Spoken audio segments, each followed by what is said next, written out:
Labda nikwambie kitu Alamini. Baba yangu alikuwa hanipendi kabisa. Na kwa nini alikuwa hanipendi? Ni kwa sababu mimi nilirithi uchawi nikingali mdogo sana. Kwa hivyo katika imaya ya baba yangu nikawa sina uhuru na amani. Ndio maana maisha yangu yote unayaona ni mtu wa kutangatanga polini na kufanya miujiza. Hivyo basi mkubwa wangu alipendwa sana kupitiliza. Ikafikia hadi leo baba yangu amemwachia kiti, naye ndiye mfalme wa kijiji cha Kaziba. Ninawaza kila kukicha, nitafanyaje mimi ili nami nionekane nilikuwa mwana wa mzee Mwalangalila. Inaniumiza sana.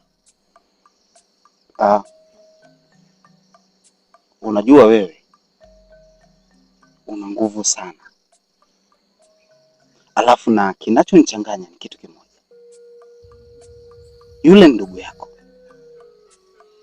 naweza kusema anakuonea wivu kutokana na kipawa ulichokuwa nacho. Si umenielewa? Nakuelewa Alamini. Anafikia hatua anakuita wewe ni mchawi. Sijawahi kuamini hata siku moja katika hili. Na ndio maana nipo na wewe hapa. Na sisi sote letu ni hili moja.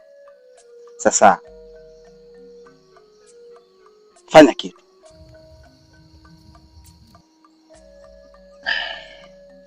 Alamini, sijaelewa nifanye kitu gani. Ndio maana kichwa changu kinaumia kila kukicha. Sikia.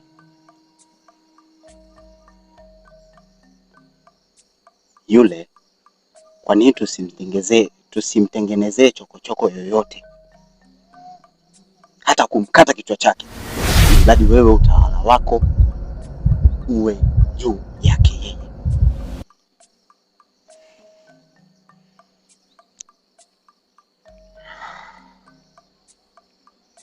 Kama umeongea kitu hapo Alamini, ina maana wewe uko ndani ya kichwa changu, si ndio? Nimepata wazo zuri sana. Ni kweli sitokubali kuendelea kudhalilika. Ni lazima nifanye kitu. Wazo lako nimeliafiki. Ni lazima nimkate kichwa. Yes. Na pia nitakapofanikisha hilo, ninyi wote mtakuwa karibu yangu na mtafaidi matunda ya uongozi wangu. Alamini, wewe ni kichwa na nusu. Sulki. Naam. Ninaamini tuko pamoja. Tuko pamoja. Bila shaka Vogi, naamini unasikia. Linaloendelea hapa libaki hapa hapa. Tumeelewana? Twendeni.